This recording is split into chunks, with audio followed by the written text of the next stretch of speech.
Assalamualaikum warahmatullahi wabarakatuh dan selamat sejahtera. Salam 3.0. Jangan pergi mana-mana, kita jaga kita. Okey, baiklah, pembintangan pada hari ini saya akan membentangkan kali kedua berkaitan dengan kaunseling pelbagai budaya. Kaunseling pelbagai budaya pada kali ini sangat special di mana kita bertanya atau menemu ramah dua orang klien berkaitan dengan persepsi mereka. Persepsi apa? Sekejap lagi kita akan beritahu.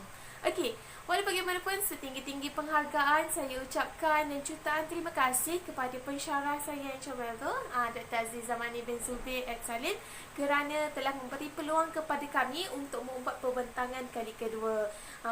Supaya kami boleh membuat betulkan kesilapan kami dan mungkin membuat yang terbaik pada pembentangan kali ini. Jadi saya Nushamira Anda binti Abdul Hamid mewakili 4 orang rakan saya iaitu Muhammad Zulkifli bin Ali, nombor 2 Nur Fahana binti Kamarudin, nombor 3 Nur Afikah binti Muhammad Nurizan, yang keempat Wan Siti Nur Fatihah binti Wan Zaman akan membentangkan semula berkaitan dengan kaunseling pelbagai budaya. Baiklah, kita tengok kepada isi kandungan. Nampak tak isi kandungan di sebelah kanan saya ni? Okey, isi kandungan ni menceritakan 10 perkara penting yang kami akan cakap dekat dalam slide kami ataupun slide pembentangan kami. Yang pertama sekali adalah berkaitan dengan pengenalan. Orang kata kalau nak kenal maka tak cinta. Jadi kita akan cerita juga apa itu kaunseling pelbagai budaya, apa definisi dia, siapa tokoh yang menyatakan kaunseling pelbagai budaya ni, apa maksud dia. Nombor 2 kita akan ceritakan identiti klien kami. Saya tahu semua tak sabar nak tahu identiti klien kami. Kami ada bawakan 2 orang, jadi kami akan perkenalkan dua-dua orang itu tersebut. Okey, yang ketiga kami bertanyakan soalan persepsi mereka terhadap bidang kaunseling di Malaysia. Yang keempat, kami menceritakan, kami bertanyakan persepsi mereka terhadap sikap kaunselor apabila mereka menjalankan sesi kaunseling, sama ada sikap kaunseling yang mereka berhadapan okey ke tidak, macam baik ke tidak, ataupun sentuh isu sensitivity ke, kita nak tahu persepsi mereka. Yang nombor 3 adalah tahap pengetahuan kaunselor dalam isu kepelbagaian budaya di Malaysia. Yang keempat adalah kami bertanya tentang sensitiviti kaunselor di Malaysia. Maksudnya, walaupun dia ada tahap pengetahuan yang tinggi, mungkin ada sesetengah kaunselor yang kurang sensitif. Dia masih lagi menyentuh isu sensitiviti kepelbagaian budaya di Malaysia. Jadi 4 soalan yang ringkas dan padat kami akan tanyakan kepada kedua-dua klien kami dan kita akan tengok persepsi mereka sekejap je lagi. Seterusnya kita akan bercerita tentang teori. Apa teori yang kami akan gunakan sepanjang temu ramah tersebut? Apa teori yang paling sesuai untuk digunakan dalam kaunseling pelbagai budaya ni? Kami pilih apa? Tunggu sekejap lagi juga. Seterusnya kemahiran yang penting untuk diaplikasikan dalam kaunseling. Seterusnya adalah aspek penting. Kemahiran juga aspek penting, 2 perkara berbeza. Jadi kami menyatakan dua-dua benda itu tersebut. Dan akhir sekali adalah penutup. Itu adalah 10 perkara penting yang kami akan menyatakan dalam pembentangan kali ini. Kawan-kawan, kita tengok di sebelah kanan. Nampak apa? Nampaklah pengenalan. Pengenalan ni kita yang pertama sekali saya nak nyatakan kaunselor hendaklah tidak terlibat kepada sebarang diskriminasi. Jadi sebagai kaunselor yang profesional, kita tak boleh untuk terlibat dengan sebarang diskriminasi. Sebab kita dalam Malaysia, dalam berada di tampuk yang sama, kita hidup dalam serumpun, kita kena hidup saling bertoleransi antara satu sama lain. Jadi sikap ini tidak sepatutnya wujud dalam diri kaunselor. Okey, yang seterusnya adalah kaunselor hendaklah berfikiran terbuka dan keluar daripada cara tradisional ataupun comfort zone dia. Walaupun dia mempunyai pegangan yang berbeza dengan klien, tapi kita hendaklah menjadi profesional. Kita hendaklah menjadi seorang yang terbuka untuk menerima pendapat-pendapat klien. Okey, kita dah tahu apa yang kaunselor kena buat. Jadi kita kena dalami lagi apa definisi kaunseling pelbagai budaya. Kita bawakan 2 tokoh. Yang pertama adalah Corey 2010. Corey 2010 ini menyatakan kaunseling pelbagai budaya adalah apabila mempunyai kaunselor dan juga klien itu ada dua latar belakang yang berbeza daripada segi pegangan, agama, pandangan dan lain-lain. Jadi contohnya kalau kaunselor itu adalah berbangsa Melayu, manakala klien dia berbangsa Cina, itu sudah dinyatakan sebagai kaunseling pelbagai budaya. Dia ada pelbagai budaya yang berbeza. Okey, baiklah. Kalau OKBU pula, OKBU ni menyatakan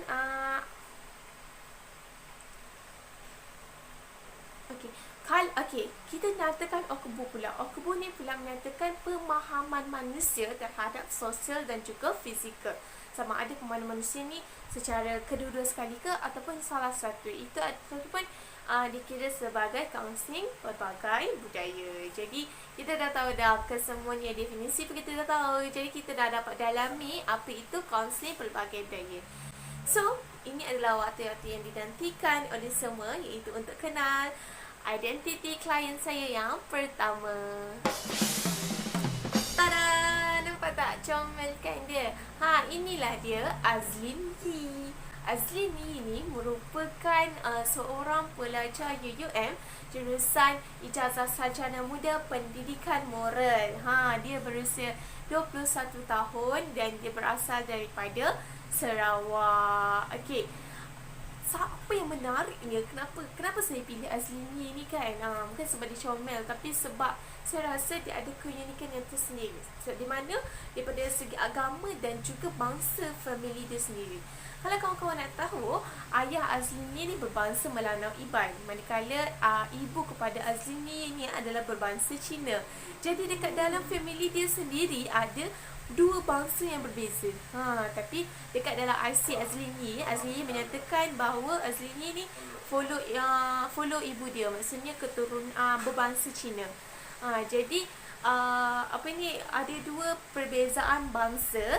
Azlin Yee merayakan atau meraihkan kedua-dua perayaan ibu dan ayah dia. Maksudnya waktu Tahun Baru Cina, contohnya nanti bulan 2 nanti, dia akan memakai baju Cheongsam dan merayakan Tahun Baru Cina. Manakala pada Hari Kawai, dia juga akan merayakan Hari Kawai tersebut. So dia ada dua-dua baju. Hebat family dia. Walau bagaimanapun dalam agama dia, satu keluarga dia adalah agama yang sama, iaitu agama Kristian. Dan pada setiap hari Ahad dia akan pergi ke gereja. Okey, seterusnya kita akan pergi tengok kepada pula ekonomi dia. Nampak tak gambar kat bawah ni? Sebenarnya ini adalah gambar ayah dia sedang membaiki lori. Memang kami minta gambar dengan Azlin Yee. Dan ayah dia terus selfie time kerja, and then dia hantar dekat kami. Betapa sportingnya ayah dia. Dia hantarlah kat Azlin Yee hantar kat kami. Jadi betapa sportingnya keluarga dia ni. Dan ayah dia adalah seorang mekanik di sebuah bengkel dekat Sarawak. Manakala ibunya tidak bekerja dan hanya bekerja sebagai hanya menjadi seorang suri rumah sepenuh masa. Jadi pendapatan family Azlin Yee adalah B40, di mana pendapatan mereka adalah di bawah 4,000. Okey, seterusnya adalah feminin. Dia ni feminin ataupun maskulin. Okey, Azlin Yee ni dia adalah more tu kepada feminin. Dia suka makeup, suka masak-masak. Dia tak suka hiking, dia tak suka buat ganas-ganas. Jadi kami meminta gambar, dan salah satu gambar yang kami nampak ni. Ni gambar dia sedang menari. Nampak tak? Gambar dia sedang menari. Dia ni peranan feminin dan juga peranan sosial tu macam gambar yang sama lah. Dia memberikan gambar yang sama, di mana Azlin Yee ni dia menari di sebuah persembahan makan malam Inasis bin Rakyat. Okey, peranan sosial Azlin Yee dia terlibat juga dengan kelab estetika, selain daripada terlibat dengan aktiviti-aktiviti tarian di Inasis. Pada waktu makan malam Inasis bin Rakyat itu sendiri, saya pun lihat Azlin Yee menari di pentas. Dia memang, kita nampak sangat dia memang lembut sangat. Dia menari, memang nampak sangat feminin dia. Saya nak menari, nak ikut dia pun tak boleh. Sebab dia lembut sangat. Jadi kita nampaklah dia tu adalah sifat keperempuanan, sifat feminin dia tu lebih sikit. Dan dia suka menari, dia suka make up, nampaklah. Okey. Seterusnya adalah peranan dalam keluarga. Kalau Azlini ni, Azlini adalah anak sulung daripada 3 orang adik-beradik. Jadi dia memegang tanggungjawab yang besar sebagai anak yang sulung untuk membantu ibu dan ayah dia untuk melakukan tugasan harian di rumah dan juga membantu adik-adik dia untuk bersekolah lah. Maksudnya kalau adik dia susah buat homework, jadi dia lah yang tolong sebab dia adalah kakak yang sulung. Okey, baiklah kita pergi kepada 4 soalan yang penting yang kami akan tanyakan dekat Azlini dan jawapan dia ialah sangat menakjubkan ya. Di mana soalan yang pertama saya tanyakan persepsi klien terhadap bidang kaunseling di Malaysia. Apa jawapan Azlini? Azlini menyatakan kaunseling di Malaysia ni boleh didatangi ataupun semua orang boleh berhak untuk datang melakukan sesi kaunseling tanpa mengira latar belakang agama, bangsa dan juga latar belakang agama, bangsa dan juga lain-lain. Jadi kaunseling ni adalah bersifat terbuka kepada semua orang dan tanpa memilih apapun latar belakang. Memang betul, saya tidak menafikan benda tu. Kaunseling memang terbuka kepada semua. Walaupun awak berlainan bangsa dengan kaunselor, tapi awak juga berhak untuk mendapatkan sesi kaunseling. Jadi memang kaunseling tidak mengira apa bangsa. Dia semua boleh. Okey, itu adalah pendapat yang pertama, persepsi yang pertama. Persepsi yang kedua, di mana saya tanyakan sepanjang Azlini menjalankan sesi kaunseling, tak kira sama ada di sekolah ataupun di universiti, apakah yang persepsi Azlin terhadap sikap kaunselor? Okey, dia menyatakan bahawa sikap kaunselor di Malaysia ni ataupun kebanyakan kaunselor di Malaysia ni sikap dia sangat baik. Maksudnya dia tak pernah menyentuh isu sensitiviti ke apa ke. Dia sangat selesa untuk menceritakan masalah-masalah yang dia hadapi. Dan Azlin menyatakan sikap kaunselor adalah seorang yang peramah dan juga rajinlah untuk membantu dia. Peramah memang sangat perlu dalam diri kaunselor sebab macam mana kita nak membina hubungan kalau kita tak peramah. Jadi memang mungkin betul lah, mungkin dia jumpa kaunselor yang tepat dan juga kaunselor yang baik. Okey, seterusnya adalah tahap pengetahuan kaunselor di Malaysia. Okey,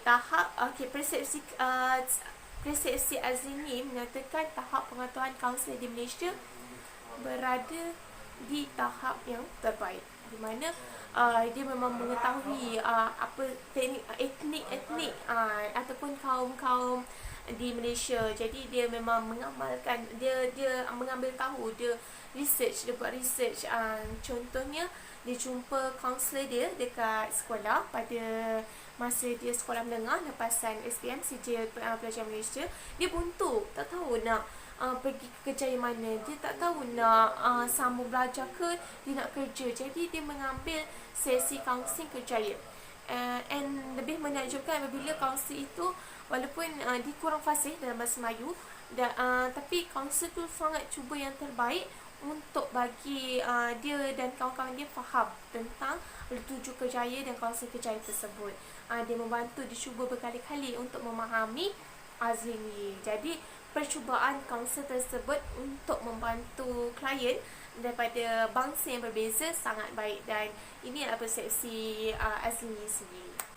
Soalan yang terakhir saya tanyakan dekat Azlini adalah persepsi Azlini terhadap sensitiviti kaunselor di Malaysia. Okey, sensitiviti ni seperti yang kita cakap, tahap pengetahuan dah tahu, tapi tak semestinya kaunselor tersebut sensitif. Namun begitu, dia berbeza dengan Azlini, di mana Azlini menyatakan bahawasanya kaunselor di Malaysia ni, kaunselor yang dia jumpa lah, maksudnya kebanyakan sangat sensitif ataupun jaga sensitiviti kepelbagaian budaya ini. Dia kuranglah menanyakan ataupun menyentuh isu-isu sensitiviti seperti agama, bangsa. Jadi dia cuma ambil tahu dan kurang bertanya ataupun berbincang berkaitan dengan isu sensitiviti tersebut. Jadi impak dia Azlin selesa untuk menjalankan sesi kaunseling sampailah habis sesi kaunseling tersebut. Itu yang Azlini nyatakan, di mana persepsi Azlini sangatlah positif terhadap kaunselor, daripada sikap kaunselor terhadap kaunseling sendiri, terhadap tahap pengetahuan kaunselor dan juga sensitiviti. Semuanya positif dan juga baik-baik. Okey, kita tengok yang kedua, di mana ni pun seorang yang perempuan yang cantik, yang berkaya. Siapakah dia? Inilah dia. Tada! Ini adalah Stephanie Lilian. Dia adalah seorang berbangsa Iban juga, di mana dia berasal daripada Miri, Sarawak. Dia berusia 21 tahun juga dan dia masih bujang. Jadi kawan-kawan yang single tu boleh nak share dia, especially yang bukan Muslim dan Muslim tu. Okay, Stephanie Lilian ni, ataupun kami lebih mesra dengan panggilan Stephanie, Step. Dia adalah merupakan seorang pelajar Jazah Sarjana Muda HR. Betul. HR yang kiranya di bawah College of Business lah. Okay, Stephanie adalah beragama Kristian dan dia juga dia berbangsa Kayan. Dia berbeza lah dengan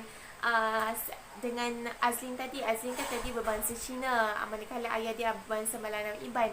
Tetapi Stephanie ni berbangsa Kayan. Ini menunjukkan perbezaan bangsa antara, walaupun dia berada dalam negeri yang sama, Sarawak. Okey, Stephanie ni kalau kita tengok feminin ke dia maskulin, dia adalah moto maskulin, di mana dia suka melakukan aktiviti-aktiviti yang lasak seperti hiking. Tapi tak ada gambar dia hiking, dia tak kongsikan. Dia cuma kongsikan salah satu gambar dia menari. Ini menunjukkan adalah peranan sosial sebab dia terlibat juga dengan kelab estetika. Kelab estetika ni kelab menari jugalah.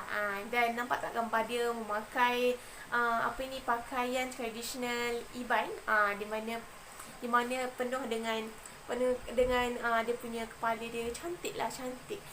Jadi ni adalah peranan sosial dia. Dia adalah terlibat aktif dalam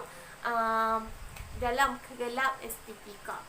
Okey, peranan sosial kita dah tahu. Kita pergi kepada peranan keluarga.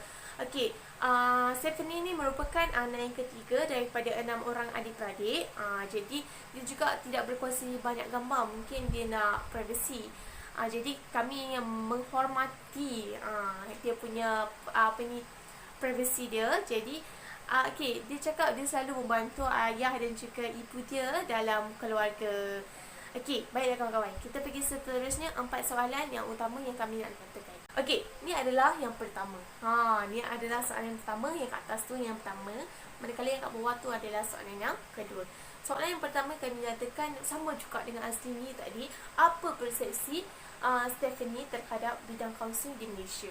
Okey, dia menyatakan bahawasanya kaunseling ni sangat penting untuk masyarakat di Malaysia, terutama yang mempunyai masalah kemurungan, stres ataupun berkaitan dengan mental. Sebabnya kebanyakan remaja dan juga pelajar-pelajar di Malaysia ni ada mempunyai masalah-masalah tersebut, dan penyakit mental ni bukan adalah masalah penyakit yang main-main yang kita boleh ambil ringan. Jadi dia kata pentinglah kaunseling ni berada dalam Malaysia, dan penting juga kaunselor untuk cakna dengan strategi-strategi yang boleh dilakukan dalam bidang kaunseling, seperti mempraktikkan kaunseling pelbagai budaya. Yang kedua adalah berkaitan dengan persepsi Stephanie berkaitan dengan sikap kaunselor di Malaysia. Dia menyatakan sikap-sikap kaunselor di Malaysia berada pada tahap terbaik juga, di mana kaunselor sering menjaga etika kerahsiaan. Ini kan penting sebab apa? Sebab bila klien tu nak menceritakan masalah, tapi dia tahu kaunselor tersebut sangat menjaga etika, dia jadi selesa, dia jadi tak takut untuk menceritakan semua masalah dia, sebab dia tahu dengan cara itu dia boleh luah dengan sangat baik tanpa sedikit pun bocor masalah-masalah dia, melainkan dia tindakan-tindakan yang diceritakan tu memudaratkan diri dia, seperti contohnya dia nak bunuh diri ke apa ke. So dia tahulah etika-etika kerahsiaan tersebut sangat termaktub oleh seorang kaunselor. Jadi dia cakap sikap-sikap kaunselor kebanyakannya memang sangat patuh daripada etika kerahsiaan ini. Okay, kita pergi yang seterusnya. Kalau tadi Azlini menyatakan tahap pengetahuan kaunselor berada di sangat terbaik. Okey, dia berbeza sedikit dengan Stephanie. Saya setuju juga dengan Stephanie, di mana Stephanie menyatakan tahap pengetahuan kaunselor berada di, kiranya dia tak cakap berada di tahap yang rendah, tapi dia mengatakan bahawa kaunselor perlu mengambil tahu berkaitan dengan etnik-etnik di Sabah dan juga Sarawak, terutama Sarawak lah. Sarawak, okey, Sabah dan Sarawak merupakan negeri yang sangat istimewa. Dia kerana dia mempunyai banyak etnik-etnik. Etnik dia macam tadi kita tahu Melanau, Kayan, Iban. Jadi ada lagi etnik-etnik yang lain seperti Kadazan Dusun. Jadi kaunselor ni tak semuanya tahu berkaitan dengan etnik-etnik tersebut. Jadi timbulnya masalah apabila kaunselor berhadapan dengan klien-klien begini dan menyukarkan masalah komunikasi. Dia rasa tak selesa lah, sebab apabila dia bercakap ataupun dia menggunakan dialek-dialek etniknya, kaunselor tidak faham. Jadi dia rasa tak selesa, dia rasa sukar untuk menyampaikan sesuatu maklumat. Jadi dia cakap kaunselor perlu meningkatkan tahap pengetahuan mereka, terutama dalam etnik-etnik di Sabah dan juga Sarawak. Saya juga setuju pendapat Stephanie ini. Kita tengok pula terhadap persepsi klien terhadap sensitiviti di Malaysia. Maksudnya adakah sama ada kaunselor tersebut sensitif ataupun tidak dengan klien. Dia cakap kaunselor ni kebanyakannya kurang sensitif. Kiranya dia selalu menyentuh isu sensitiviti, jadi dia agak kurang selesa. Jadi ingat ya, para bakal kaunselor sekalian, kita tidak boleh melakukan sebegini. Kita cuba untuk memahami dan cuba untuk belajar satu yang lain. Ini adalah persepsi yang sangat jujur dan juga telus bagi saya, di mana dia cakap dia lebih prefer ataupun lebih suka untuk melakukan counselling dengan kaunselor yang sama bangsa dengan dia. Jadi mungkin kita boleh mengubah pemikiran klien kita pada satu hari nanti dengan melakukan teknik-teknik seperti sekejap lagi saya akan ceritakan. Sebelum kita menceritakan kemahiran ataupun aspek penting, kita perlu tahu teori. Okey, apa teori yang kita gunakan? Teori yang kita gunakan adalah teori pemusatan klien. Teori pemusatan klien adalah dipelopori oleh Carl Rogers. Carl Rogers ni, bila kita sebut Carl Rogers, ingat 3 perkara yang penting, iaitu yang pertama sekali adalah empati, yang kedua adalah penerimaan, dan juga yang ketiga ketulinan. Carl Rogers memang simple je orang dia. Dia memang pentingkan 3 perkara ini dalam setiap sesi kaunseling. Jadi empati yang apa itu empati? Empati dan juga simpati adalah 2 perkara yang berbeza. Kalau simpati, kita cuma kesiannya dia, apabila dia ada masalah, kesiannya dia. Tapi kita tidak mencuba untuk mendalami perasaan klien itu sendiri. Jadi kalau Regis ini menyatakan kita sebagai kaunselor hendaklah empati, bersifat empati. Kita perlu mendalami perasaan klien. Kita cuba untuk rasa apa yang klien rasa. Itu yang betul-betul sifat empati. Impak dia apa? Impak dia, klien akan rasa difahami. Dia rasa macam, rupanya ada juga orang yang faham aku. Tapi ingatkan, tak ada orang yang faham aku. Kebanyakan macam ni. Jadi bila kaunselor cuba untuk bersifat empati, dia akan memudahkan kaunseling itu berjalan dengan lancar dan mengubah persepsi-persepsi negatif klien tersebut. Yang nombor 2 adalah penerimaan. Penerimaan yang juga penting, terutama dalam kaunseling pelbagai budaya. Dalam kaunseling pelbagai budaya, kita menerima pelbagai bangsa, kita menerima pelbagai budaya, kita menerima pelbagai pandangan. Jadi dalam aspek ini, kita sebagai kaunselor yang profesional, kita perlu menerima siapa sahaja klien kita. Tidak kiralah dia berlatar belakangkan apa, tapi kita perlu menerima dia. Jadi penerimaan tanpa syarat. Kita tak boleh letakkan syarat.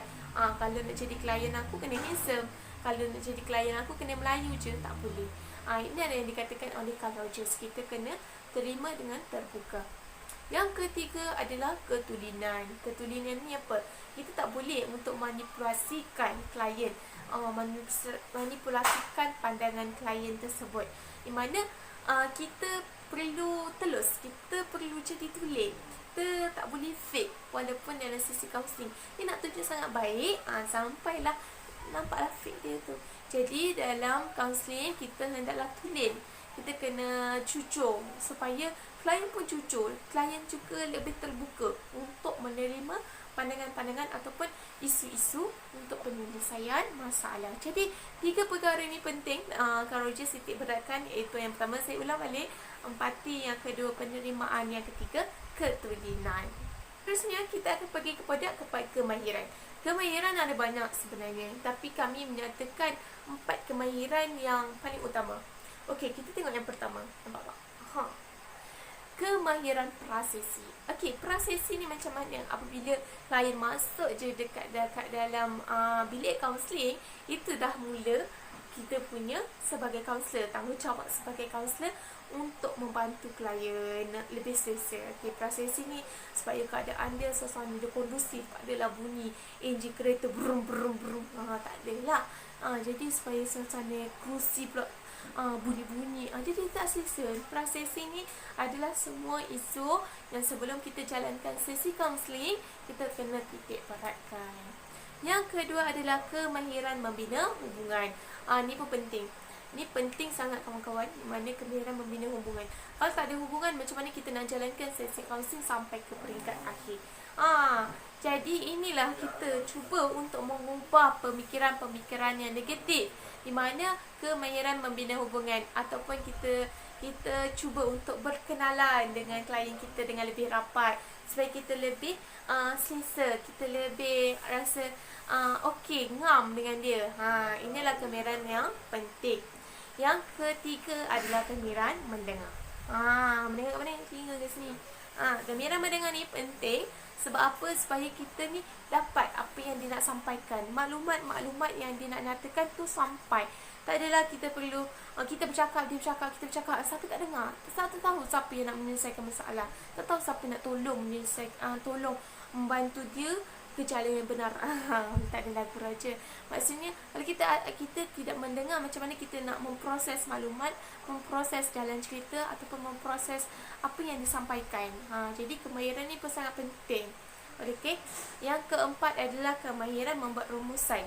Okey, kalau kawan-kawan ingat balik, kemahiran membuat rumusan dia ada 2, iaitu kemahiran rumusan besar, kemahiran rumusan kecil. Rumusan kecil berada di pertengahan sesi, di mana dia, begitu ke cerita awak, betul tak cerita awak gini-gini. Itu adalah kemahiran rumusan kecil.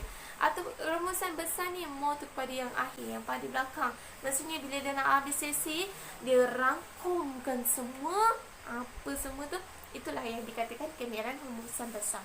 Jadi 4 kemahiran yang dititik beratkan ini, ataupun banyak lagi kemahiran-kemahiran lain yang perlu diaplikasikan dalam sesi kaunseling pelbagai budaya. Baiklah, kita pergi pula kepada aspek penting dalam kaunseling pelbagai budaya. Yang pertama sekali adalah persefahaman antara satu sama lain. Persefahaman ni, apabila kita dah pandai untuk membina hubungan, tadi kan kita dah nyatakan kita kena membuat kemahiran membina hubungan. Jadi bila persefahaman antara satu sama lain ni berlaku, jadi klien akan rasa selesalah, mudahlah dia untuk menceritakan masalah dia. Jadi sesi yang dijalankan lebih pragmatik. Jadi macam lebih efektif untuk dijalankan. Okey. Macam tadi saya cakapkan, membina hubungan ni, walaupun kita bina hubungan, kalau kita rasa kita dah rapat sekalipun, kita kena berhati-hati dalam memberi ucapan ataupun dalam memberi pandangan kepada klien, supaya hati klien tidaklah terguris. Jadi klien akan lebih selesa, ataupun klien okey, maksudnya dalam sepanjang sesi dia rasa lebih tenang. Jadi walaupun kita dah membina hubungan yang rapat, tapi kita perlu menjaga, kita perlu berhati-hati dalam memberi ucapan ataupun dalam memberi pandangan. Nombor 2 adalah pemikiran dan juga komunikasi yang berkesan. Kenapa? Pemikiran komunikasi yang berkesan. Okey, komunikasi ni, bila kita sebut pasal komunikasi, kita mestilah teringat kepada bahasa. Bahasa kita kena sebagai kaunselor, kita kena gunakan bahasa yang standard. Saya tahu ada daripada kita yang suka menggunakan dialek, tapi sebenarnya dalam sesi kaunseling kita kena menggunakan bahasa Melayu yang standard, bahasa Melayu yang kita bercakap ataupun kita membuat pembentangan ini supaya klien kita faham. Cuba bayangkan saya orang Kelantan bercakap dengan orang Sarawak menggunakan dialek. Saya gunakan dialek. Demo ni tak faham ke? Jadi susah. Klien saya susah nak faham. Jadi itu pentingnya kita menggunakan bahasa yang standard. Okey, walaupun awak sangat mahir dalam dialek-dialek. Okey. Supaya komunikasi itu lebih berkesan. Okey, nombor 3 adalah agama. Okey, tadi kita dah cakap berkaitan dengan bahasa, iaitu komunikasi. So, kita berdalih pula kepada agama. Agama ni, kita tahu agama Islam merupakan agama yang rasmi di Malaysia. Namun begitu, kita sebagai penganut agama Islam juga perlu respect ataupun menghormati agama-agama lain. Kita kenalah, kita tak boleh deny kepercayaan orang lain. Kita tak boleh deny pegangan agama orang lain supaya tidak berlakulah resis. Sebab kita kan nak jadi kaunselor yang profesional. Jadi kita perlu menitik beratkan agama ini, aspek-aspek agama ini supaya sesi kaunseling itu dapat berjalan dengan smooth je. Kita berjalan dengan lancar. Okey? 3 aspek yang penting saya ulang kembali, iaitu berkaitan dengan hubungan, yang kedua komunikasi, dan yang ketiga sekali adalah agama. Baiklah, itu sahaja persepsi-persepsi yang kami bertanyakan kepada klien kami, 2 orang klien kami yang sangat segak tu lah, yang sangat comel tu.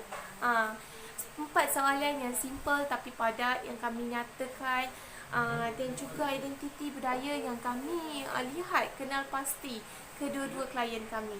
Jadi apa yang saya nak cakapkan berkaitan dengan penutup adalah persepsi-persepsi yang dilakukan oleh kedua-dua ataupun Azlini dan juga Stephanie ni sebenarnya dapat membuka ruang minda kita sebagai kaunselor untuk lebih terbuka dan dengan pandangan-pandangan mereka. Supaya apa? Kita dapat menambah kecekapan. Jadi kita tahu Stephanie cakap tadi, kita sebagai kaunselor hendaklah kita mengambil pengetahuan, menambah pengetahuan terutama etnik-etnik di Sabah dan Sarawak, sebab kebanyakan komunikasi tidak berkesan apabila dijalankan di kaunseling di sana, dia cakap. Jadi kita lebih terbuka, kita dah tahu dah, mungkin ini adalah kelemahan, dan kita sebagai kaunselor kita boleh ataupun kita improve diri kita supaya kita dapat menjalankan sesi kaunseling dengan lebih cekap. Okey, baiklah kawan-kawan, berhenti di sini saja. Sekian, terima kasih. Itu saja yang kami dapat sampaikan, dan juga saya ingin ucapkan salam PKP 2.0 sekali lagi. Jaga diri, kita jaga kita.